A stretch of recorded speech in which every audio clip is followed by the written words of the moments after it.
जय श्री कृष्णा। नमस्कार दोस्तों, स्वागत है आप सभी का हमारे YouTube चैनल में। आज मैं आपको जितिया व्रत के पारण की कथा सुनाने जा रही हूँ। अगर आपको ये कथा पसंद आए तो कमेंट बॉक्स में जिमुतवाहन भगवान की जय अवश्य लिखें। चलिए अब सुनते हैं जितिया व्रत के पारण की ये कथा, जो इस प्रकार है। किसी गांव में एक पति पत्नी रहते थे। उनका एक छोटा सा बेटा भी था। बेटे का नाम रवि था। वह लोग बहुत गरीब थे। वह व्यक्ति मजदूरी करके अपने परिवार का पेट पालता था। धीरे धीरे समय बीतता है और 5 साल हो जाते हैं। उनका बेटा 5 साल का हो जाता है, लेकिन तभी अचानक उस व्यक्ति की मृत्यु हो जाती है। अब सारी जिम्मेदारी रवि की मां पर आ जाती है। वह पति की मृत्यु के बाद बहुत दुखी रहने लगती है, क्योंकि वह बहुत गरीब थी। खाने के लिए भी कुछ भी नहीं था। वह सोच रही थी, अब मैं अपने बेटे का पालन पोषण कैसे करूंगी। फिर रवि की माँ पास पड़ोस के लोगों के यहाँ काम करने जाने लगी। काम करने के बाद जो कुछ भी मिलता उसी से उन माँ बेटे का गुजारा चलता था। एक दिन की बात है, जितिया का त्योहार आने वाला था, तो रवि की माँ बहुत दुखी थी और अपने बेटे की चिंता में बैठी हुई थी। तभी उसकी पड़ोसन उसके घर आती है और रवि की माँ से कहती है, बहन, जितिया का त्योहार आने वाला है, तो तुम भी जितिया का व्रत रखना अपने बेटे की सलामती के लिए। तुम्हारा तो एक ही वही सहारा है, इसीलिए वो ठीक रहे, उसकी लंबी उम्र हो, इसी कामना से तुम यह व्रत रखना। तब रवि की माँ ने कहा, हाँ बहन, मैं अपने बेटे की सलामती के लिए जितिया का व्रत जरूर रखूंगी। फिर नहाए खाए का दिन आया तो रवि की माँ सुबह जल्दी उठकर सारा काम किया और पूजा पाठ किया। फिर पड़ोसियों के यहाँ काम करने चली गई। वहाँ उसे कुछ चावल की खुर्दी और चावल मिले। वो उन्हें लेकर घर आई और जल्दी से चावल बनाए। उनमें से कुछ चावल निकाल कर रख दिए और कुछ माँ बेटे ने खा लिए। दूसरे दिन रवि की माँ का निर्जला व्रत था, तो वह काम पर नहीं गई, घर पर ही रही और नियम पूर्वक पूजा पाठ किया और जो चावल बचाकर रखे थे उन्हीं में से थोड़े से चावल अपने बेटे को खिला दिए। फिर अगले दिन व्रत के पारण का दिन आया तो उसने पूजा पाठ किया और सोचा कि ये चावल रखे हैं, इन्हीं में से थोड़े से चावल खाकर मैं व्रत का पारण कर लूँगी। फिर पड़ोस में काम करने जाऊँगी, उससे जो मिलेगा तो आकर गरम गरम खाना बना लूँगी। उसने अपने बेटे से कहा, बेटा तुम जाकर बगीचे में खेलो, मैं अभी काम से लौटकर तुम्हारे लिए गरम गरम खाना बनाऊँगी। बेटा खेलने चला गया और उसने जो चावल निकाल कर रखे थे, बासी चावल, वो खाने लगी। बासी चावल खाने की वजह से जिमुतवाहन भगवान नाराज हो गए और उनके क्रोध के कारण बगीचे में खेल रहे रवि को एक नाग निगलने लगा। जैसे जैसे रवि की माँ चावल खा रही थी, वैसे वैसे रवि को नाग निगल रहा था। उसकी माँ ने जैसे ही पूरे चावल खत्म किए तो रवि को नाग ने निगल लिया। चावल खाकर वह काम करने चली गई।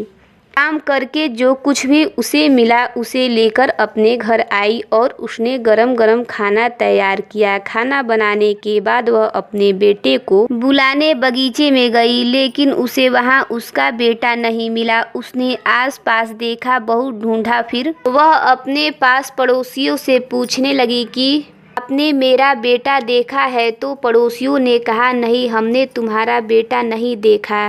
अब तो उसे बहुत चिंता होने लगी और वह जोर जोर से रोने लगी कि मैंने तो उसकी सलामती के लिए जितिया का व्रत रखा और ये सब क्या हो गया। उसे रोते देख जिमुतवाहन भगवान को उस पर दया आ गई और वह एक बूढ़ी माँ का भेष बनाकर रवि की माँ के पास आए और उससे पूछा, बेटी तुम क्यों रो रही हो? तब उसने बताया, माँ जी, मेरा एक ही बेटा है, वही मेरा सहारा है। वो पता नहीं कहाँ चला गया, वो मिल ही नहीं रहा, जाने कहाँ चला गया मेरा बेटा। मैंने तो उसकी सलामती के लिए पहली बार जितिया का व्रत रखा, फिर भी ये सब हो गया। अब मैं क्या करूं?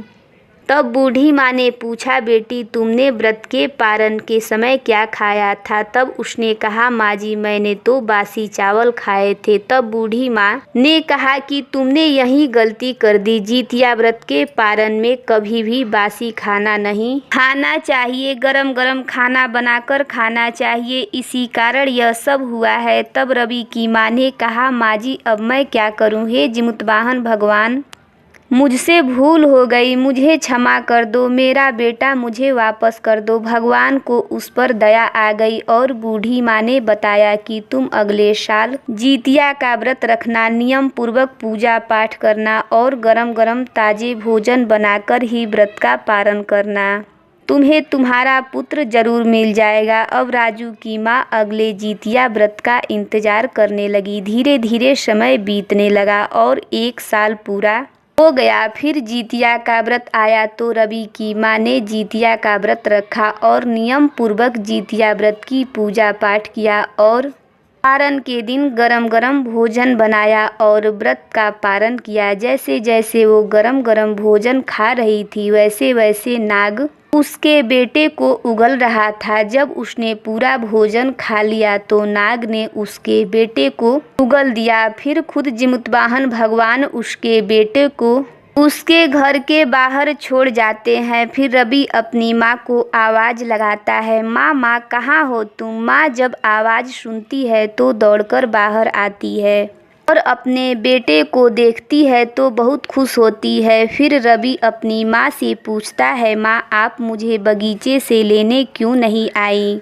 मुझे बहुत भूख लगी थी, आपने तो कहा था कि खाना बनाने के बाद मैं तुम्हें लेने आऊँगी, मैं आपका इंतज़ार कर रहा था। तब माँ सोचती है कि ये सब जिमुतवाहन भगवान की ही कृपा है कि इसे कुछ याद नहीं है। ये सोच रहा है कि ये आज ही बगीचे में आया था।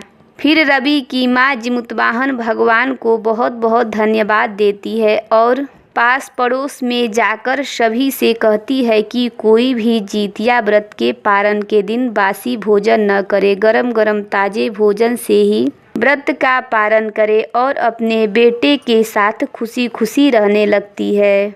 जय हो जिमुतवाहन भगवान की। ये कहानी आपको कैसी लगी कमेंट करके ज़रूर बताइएगा। चैनल पर पहली बार आए हैं तो चैनल को लाइक शेयर सब्सक्राइब ज़रूर करिएगा। धन्यवाद। जय श्री कृष्णा।